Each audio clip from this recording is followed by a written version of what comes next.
Welcome to Real People, Real Life, where everyday conversations lead to extraordinary insights. We're all about digging into the lives of regular people who've achieved success on their own terms. From business and entrepreneurship to fitness, politics, education, and beyond, we cover it all. This is Real People, Real Life. And now your host, Ryan Chereau. Well, Steve, thanks, man. Yeah. Thanks for showing up. So I was talking to Maricela. Maricela and Anna have known each other for 25 years or longer. I've known you for about 18, if you believe it or not. Yeah. About 18 years. So what we talk about on the podcast is what it takes to win in life, right? And what that journey looks like. What's cool about you and what I'm excited to talk to you about is you've actually gotten on the other side of the bridge, retirement. Yeah, man. So and that's pretty funny. Matter of fact, we're on a cruise right now, and you're enjoying your retirement. Let's go back to the beginning of when you were thinking about a career. What was your initial thought process, your education? What direction were you thinking about going, and what direction did you finally take? You know, I've always been interested in politics, but I really didn't make any deliberate choices early on. When I knew I'd go to college after high school, I joined the Air Force Reserve right after high school, and then started college. But when I started college, I didn't know what I was going to major in, didn't really know what I wanted to do. I was thinking about philosophy for a major for a while, then I kind of settled on economics. Even then, I didn't really know what I was going to do. So after undergrad, I applied to law school just thinking that would be interesting. And arbitrarily applying to law school. Exactly. It's awesome. I mean, I thought it would be a good career. Well, you like politics. Yeah, exactly. And isn't a lot of that political science too in college? A lot of people who plan to go into law take a lot of political science classes. I took some, but I didn't really. I just ended up with economics as a major. I think it was a good major, actually. Yeah, definitely. But yeah, and then I went to law school, and then I was in the Air Force Reserve at the time, and then after law school decided to do 4 years active duty as an Air Force lawyer, Air Force JAG, and then from there just liked it and stayed in essentially. So you actually joined the Air Force before you actually got your law degree. So you were a reservist in the Air Force while you were going to school? Yeah, in fact, I graduated from high school a semester early, and I joined the Air Force Reserve at age 17. And what you do is you go to basic training and tech school to learn your job in the Air Force Reserve. But then one of the reasons I did that, they gave me money for college. Right. So they paid me like $1,000 a year for undergrad. And so it was a part-time job while I'm going to school, and it really worked out well for me. Yeah. So when you as a reservist, you're enlisted, correct? Right, yeah. And then you go to college. Yeah. You get your 4-year degree in economics. Do they automatically upgrade you to officer status, or how does that work? No. I was still enlisted, and actually I moved then from Milwaukee to Georgia, Athens, Georgia, to go to school at University of Georgia. Go and Dogs. So I switched my reserve unit from Milwaukee, the 440th. They were both C-130 units, but to one at Dobbins Air Reserve Base outside of Atlanta. Okay. So I was still enlisted during law school, doing my drills and annual tours and stuff. And then after law school is when I got basically a commission as a JAG officer. And what I know people have seen. I think there was a TV show called JAGs. What does it stand for? Judge Advocate General. So Judge Advocate General. So you're an attorney within the military system. Exactly, yeah, a uniformed attorney. I mean, the military also has civilian attorneys, but you're a uniformed attorney, an officer in the Air Force and or other branches, and an attorney, yeah. And how long did you do that? I did that for 21 years then. Yeah. As a JAG? Yes, and then retired after that. Yeah. Tell me a couple of, let's keep the innocent, but I mean, what are some of the things that you'd adjudicate over as a JAG in the military? Because obviously, I mean, are you going to be dealing with things that happen only on base, off base? Well, a base is like a little town, basically. So every base has a base legal office, and that's where you start as kind of a junior lawyer in the base legal office. And so like my first job was claims officer. Okay. But at the same time, handling claims for and against the Air Force, including household goods claims. They get damaged when people move, claims against the Air Force. But then also you prosecute cases from the base legal office, courts martial. So, You get a little bit of criminal experience that way. And then as you go further and go up in rank, there are other different options. Like you can become a specialist in different areas after you've been in a while, and you go to other slots where they specialize more. But everyone pretty much starts off in a base legal office, and then you kind of go from there. And what was your most enjoyable or most challenging part of JAG law when you were serving for the 21 years? What did you enjoy adjudicating over most? Late in my career, I was a military judge for 2 years, and so I would preside over courts-martial, and that was probably the job I enjoyed the most. I also was a prosecutor for a while, a traveling prosecutor, where that's all I would do is travel to different bases and act as lead prosecutor on different cases. So I enjoyed that as well, but I think the military judge job was the one I enjoyed the most. What would be an example of a case you'd have to oversee? Most of the cases in the Air Force are not real serious crimes. You know, you get a lot of drug cases, some theft over a certain amount, things like that. Unfortunately, there are some child sex abuse cases, those kind of things, which are really, really bad news. But it's kind of a wide range of cases, but most of them are not that serious. And in the legal system within the military, or specifically the Air Force, is it designed similar to a civil court? In other words, you're accused, you have a defense attorney representing you, there's a jury. Right. The military justice system is very similar to the civilian criminal justice system. I mean, the rules of evidence are almost the same. We don't call it a jury in the military. It's called court members, but it's just like a jury. One difference, normally with juries in the civilian system, it's got to be unanimous, either guilty or not guilty. And if it's not unanimous, it's a hung jury. In the military, it's typically 2/3. So they vote one time when they're ready to vote, and if 2/3 or more say guilty, it's guilty. If not, it's not guilty. So that's kind of a unique thing. So you don't really have hung juries in the military like you do in the civilian world. And what kind of penalties? So I know you had some civil, or not civil, but, well, I'm not sure what you call it, but non-criminal cases. But on the criminal cases, what kind of penalties does the Air Force allow? And is that up to the judge to issue those penalties? The accused can pick, the accused picks either judge alone or court members for the whole thing. So basic, guilty or not guilty, as well as sentencing. But the sentences are pretty much similar to the civilian world. I mean, confinement is almost always an option. You can have a punitive discharge from the service as part of the sentence, which is, unique to the military, obviously. But, sentences, the prison for the military is Fort Leavenworth. You may have heard of that. And so for the more serious cases with the longer sentences, that's where people end up going, is to Leavenworth.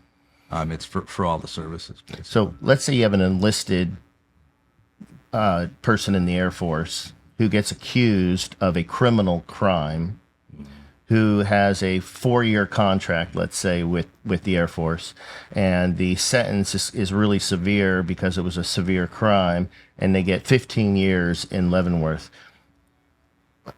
Are they immediately discharged out of the Air Force, and then now they're a civilian inmate, or are they now under the authority of the military for the 15 years? Well, I'm trying to think, I should know this, and I knew this way back when. It's been a while. The discharge is not executed immediately because you got an appellate process kind of similar to the civilian world. So the appellate process has to run its course regardless. They do go to confinement immediately, though. There's really not a, basically pending appeal, stay out of confinement. So confinement starts immediately, but the other aspects of the sentence, including the discharge, aren't executed until later. And I'm not sure. I believe that the discharge can be executed while they're still in confinement, but they're still subject to the authority of the military for the duration of that sentence. And does let's say the crime happened off base, violated local jurisdiction law. Who has authority in that? Does it go through the local jurisdiction law, or does it immediately turn over to the military to adjudicate? That kind of depends. I was stationed in Germany for 4 years, and you have status of forces agreements that kind of govern that type of thing. And basically, it's in some cases there's a preference for either the locals or the military, depending on the type of crime. In some cases, the locals can decide whether to keep it or give it back to the military. So it kind of varies. in the States, most bases are concurrent jurisdiction, so it's the same kind of thing. The locals and the military kind of coordinate who's going to prosecute. Theoretically, both could, but it rarely happens. But there are some installations, some bases that are exclusive federal jurisdiction. And if that's the case, the locals don't even have authority to prosecute, if it happens on base, that is. But if it's off base, again, it's kind of a coordination between military and civil authorities. So 21 years as a JAG, or as an actual JAG in the Air Force. Yes. How many years were you enlisted? 4 years prior to that? 7 years, basically during undergrad and law school. So you did 8 years or 28 years in the military. Right, total, yeah. Wow. Well, well, thank you for your service. Appreciate that. Yeah, well, they did pay me. So. Yeah, well. Had a really good pension, too. Hey, I like it. Yeah. So you get out. Now, you are a licensed attorney, both civilly and militarily, or is it just strictly an attorney in the military? Well, to be an attorney in the military, you've got to be licensed in a state and have an active license to practice law. And so I was a Georgia lawyer the whole time as well. And then when I got out, I still had my member of the Georgia State Bar. So when you get out, how old were you when you got out? I was 46. Okay, so you still got plenty of work years ahead of you, Yeah. which we'll discuss in a minute because you cut those pretty short, very, very prudently.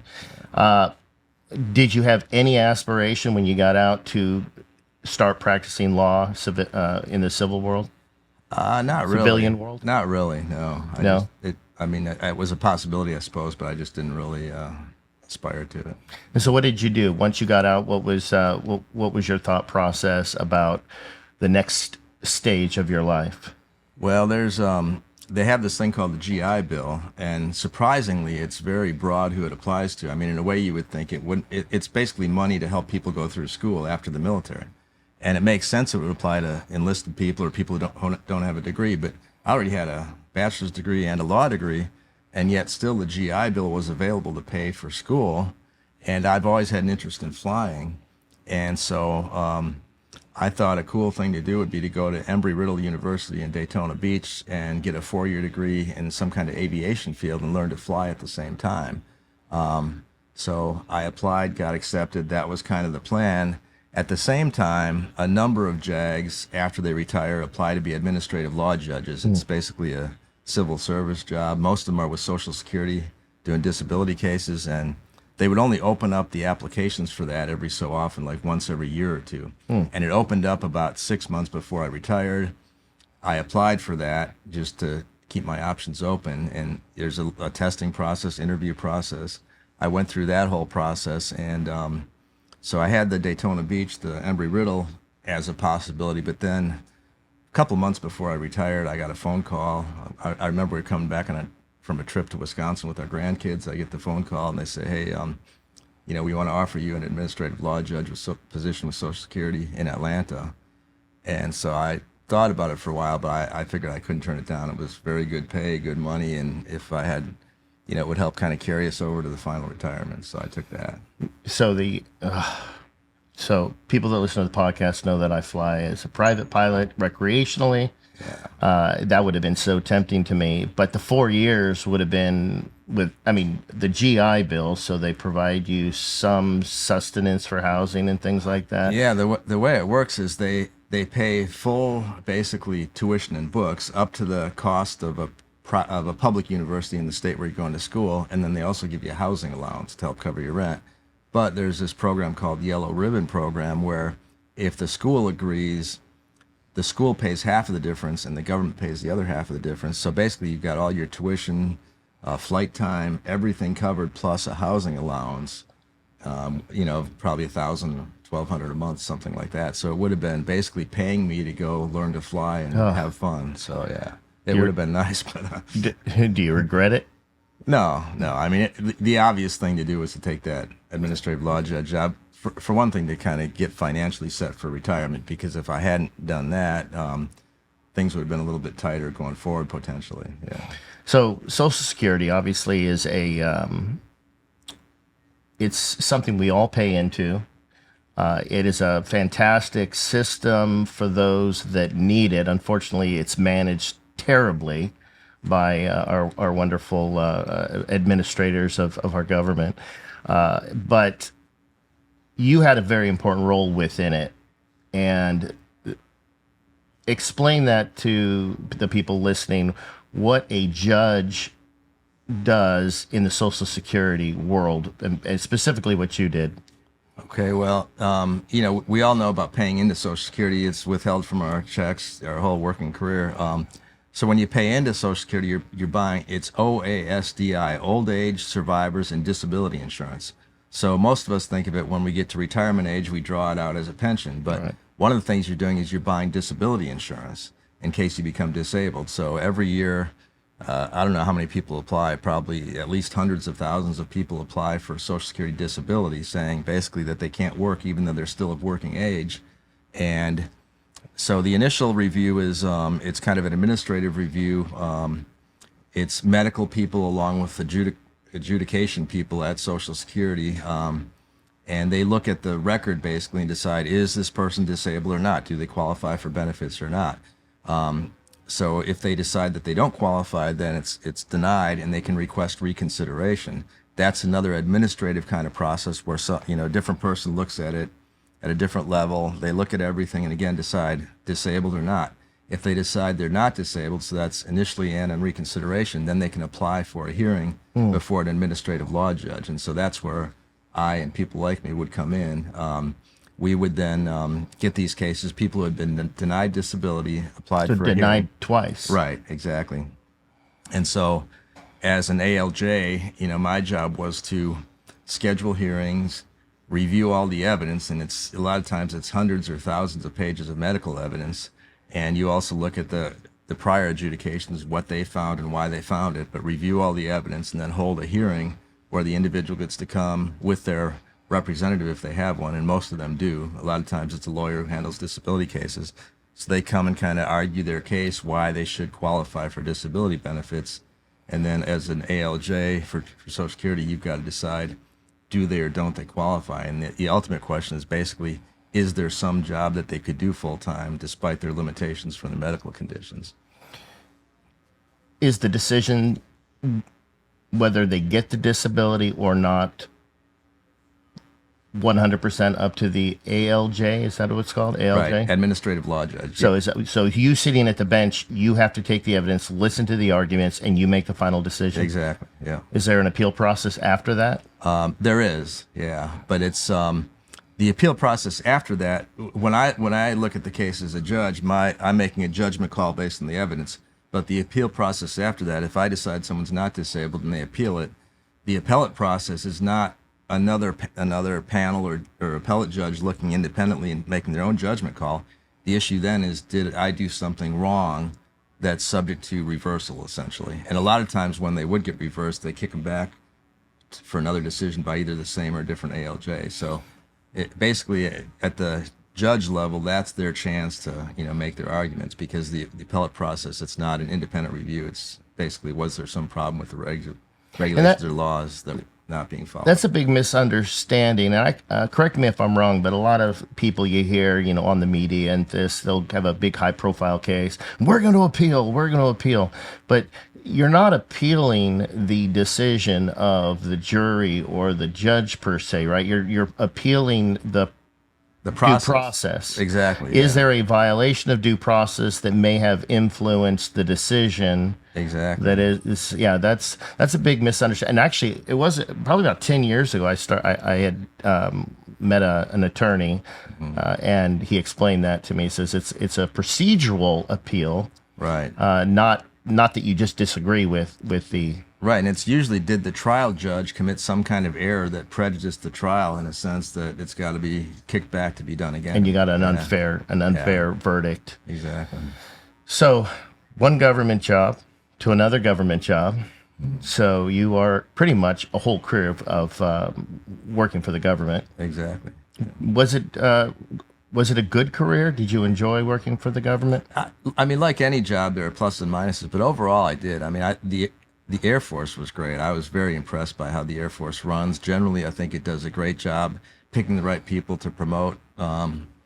Although I'm probably biased because I kind of was successful in the Air Force. But no, I think overall it's a very fair system, and the military is so effective. I mean, the Air Force, you have some politics like anywhere, but overall it's just really an effective organization doing good in the world, essentially. Yeah, and you got to see at least 4 administrations come through. Right. 4 or 5, maybe? Yeah, I'm trying to think. When I first joined, it was in the early 80s, so I guess Reagan had just become president. Yeah, so Reagan, Bush 1, Clinton, Bush 2, and the beginning of Obama. And so you saw both Republicans and Democrats. Yeah. Within the Air Force, did you see major changes, whether it was Republican or Democrat, or where you were at pretty much status quo during that 21 years, or 28 years? Not really big changes, small changes here and there, but overall, not major changes, no. I mean, depending on the administration, they may have different decisions on what conflicts they get involved in or don't, but as far as just how the Air Force ran overall, not really too much of a difference. So earlier, you mentioned that you were always interested in politics. I think we had some sort of an election recently. Yeah. Yeah. And we've gone through an interesting 4 years, definitely in our lifetimes, something we just haven't seen between, a pandemic, COVID, shutting the world down, right in the middle of transitioning from one president to another president. And then there's just a lot of uncertainty for the last 4 years, and a lot of decisions that were made I disagreed with. And apparently after this election, quite a bit of America didn't like the direction that we were going. You had the opportunity to actually work at the RNC, the Republican National Convention. Did you tell me about that? Because I was excited that you were able to work it. Yeah. What was that whole process? I grew up in Milwaukee, which is where they held the convention this year, and I'd always considered myself kind of independent, but at this point, based on how far left the Democrats have gone, I mean, I can't see voting Democrat ever again, to be honest with you. But so I thought it was kind of cool that the convention was being held in Milwaukee. I was interested in Republicans getting elected, obviously, but since I'm retired, I have time on my hands. I go to Milwaukee every summer anyway. They have the best music festival in the world there, Summerfest. And the convention was just a couple of weeks after Summerfest.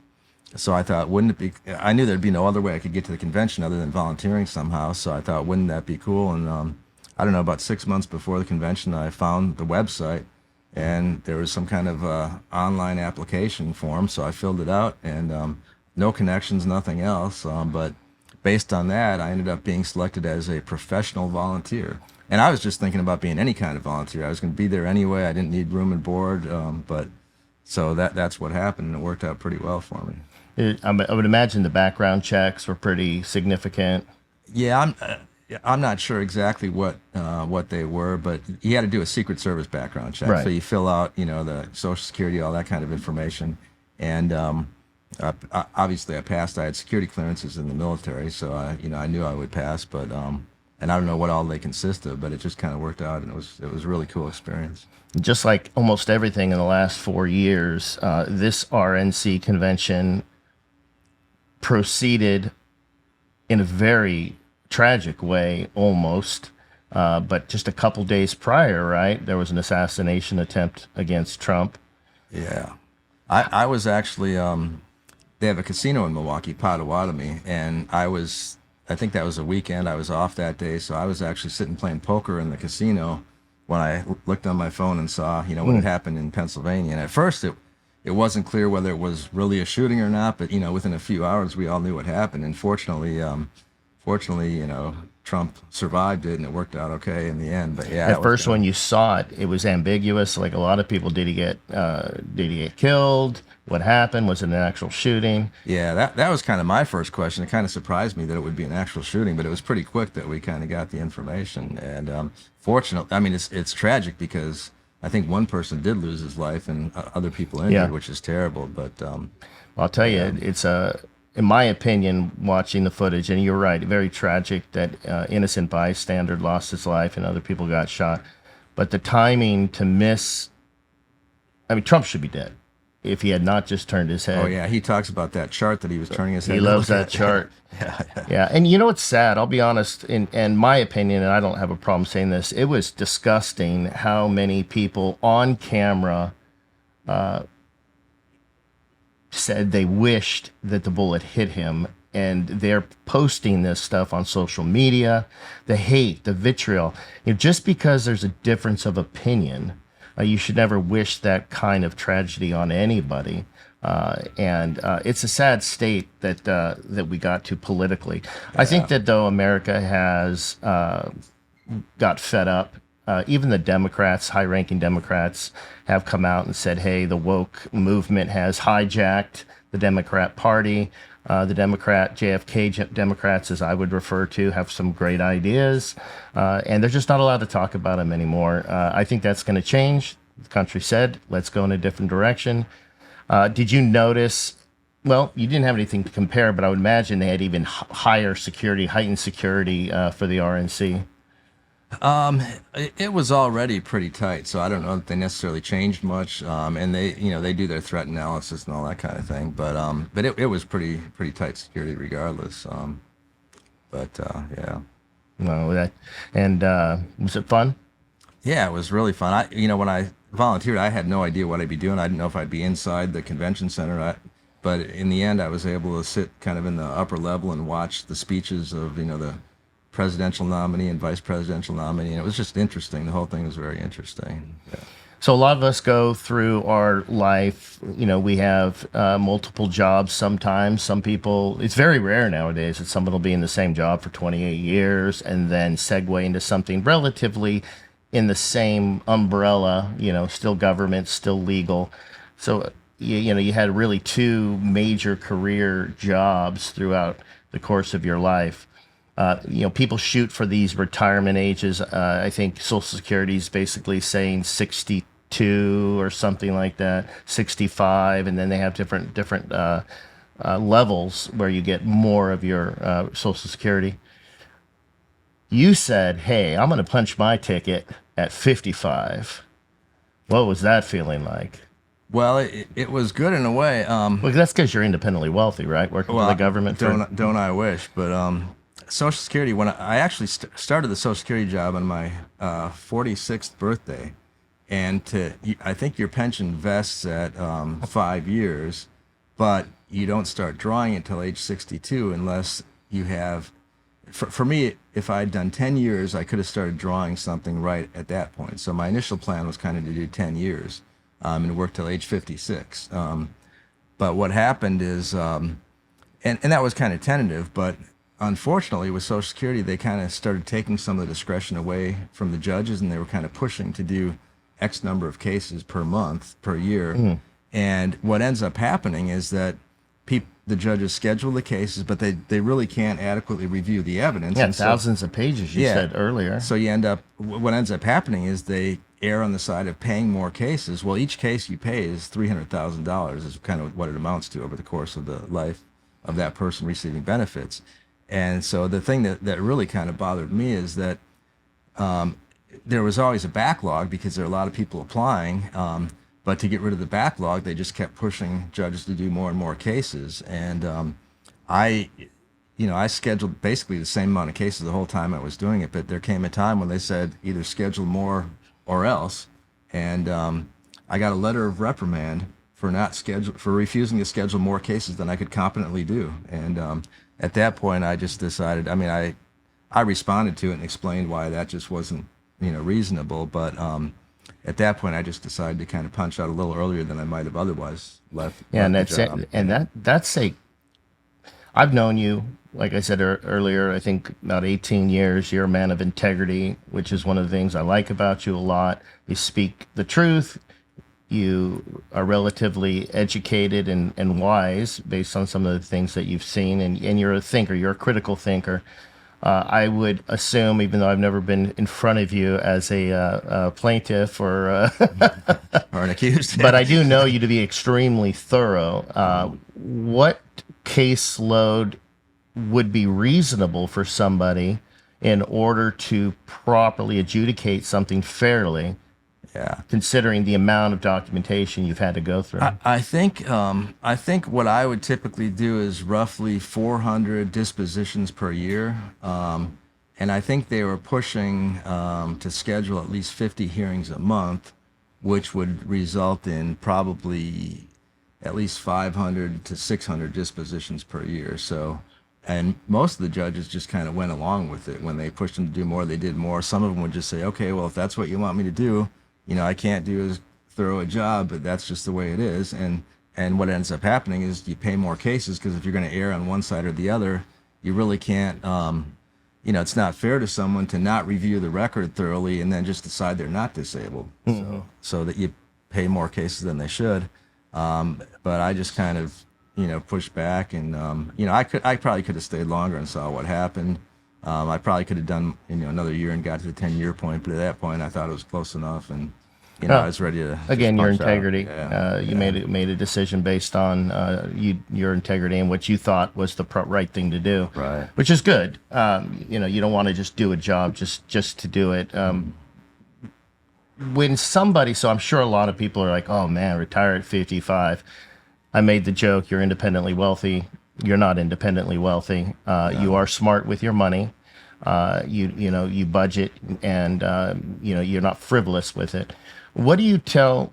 So walking into 55, knowing that I'm going to make this decision and I'm going to retire, what is some of the thought processes that you go through? I guarantee, the anxiety, the fear, the education you required of yourself so that you could actually be comfortable doing that. Well, what I would tell anyone is, for me, the military was great, and that can be a great option for many people. I grew up poor, basically, and with the military, if you do your 20 years or more, the pension is incredible, and you start drawing it immediately. So at age 46, I retired as a colonel from the Air Force, started drawing my pension immediately, and then went and got another job to get more income. And another huge thing with the military is you get health insurance, TRICARE. So if you do your 20 years and retire, you have TRICARE for you and your spouse for the rest of your life. And with a lot of people, they can't retire till at least age 65 because of the health insurance alone. That's when you qualify for Medicare. So if you have to buy your own health insurance, when you're in your 50s and 60s but not yet eligible for Medicare, that can cost a lot of money. And for a lot of people, that kind of rules out the option of retiring early. For me, I was lucky to have the TRICARE. That was a huge part of it, plus the military pension. Plus some savings from the Social Security job as well. And then tight budgeting. Yeah, exactly. And and then at 62 is the earliest you can draw Social Security. I think full retirement age for people, at least currently, is 67. And so you can draw at any time between age 62 and age 70. The longer you wait, the more you get. But anyone can draw at 62 who's eligible for benefits. And that's probably what I'll do in a couple of years, is start drawing at age 62. So you've been basically financing your life based on your pensions, right, et cetera. Plus, in the military, they have something called the Thrift Savings Plan. It's like a 401k in the military. So I contributed to that while I was in the military. Are you able to draw on that now, or you have to wait till? No, that I am drawing on, and also in this as civil service, you can also contribute to that. So I contributed both, and so I actually started drawing on that right when I retired. Normally you got to wait, I think, till 60, but you can start drawing at age 55 if you kind of space it out, so it's not drawing a lot at the same time. So I started drawing that right away as well. Every month basically. That and the military pension, the TRICARE for the health care, and then savings. That's pretty much it. Yeah. I think what I'm impressed with is a lot of people would think, okay, he retires at 55. Basic government pension, did a little bit of a savings account within the government. He hasn't started drawing Social Security yet. Well, he must just be sitting on a rocker at home, making sure that he can put food on his plate. Well, that's just not the case, because every time I call you, you already got another around the world trip planned. How can you maximize early retirement without millions of dollars in the bank and see the world like you're doing? Well, my wife and I are doing a lot of cruises, and that's another thing that just kind of worked out. A couple months before I retired, back in April of 2019, my retirement was already set, but we went on an Asia cruise. We hadn't done a cruise in a while, so we did a cruise from Singapore to Hong Kong, went to Thailand and Vietnam, and it was great. But during that cruise, they've got casinos, as you know, on cruise ships, and my wife played the slots, and she would have enough luck that she would keep on playing with her winnings, and she played enough that they started giving us offers for great deals on cruises. And that was Norwegian Cruise Line. Then we started getting offers from Carnival. I'm not sure what triggered that. So we've been doing a lot of cruises, but getting really good deals on them. And once the deals dry up, we'll probably do a lot fewer. But we've been you were explaining enjoying it while we can. Yeah, you were explaining how you would get these cruises where you're paying a minimum fee, $200 or $300, but then they give you onboard credit. So essentially, the cruise is free. Right.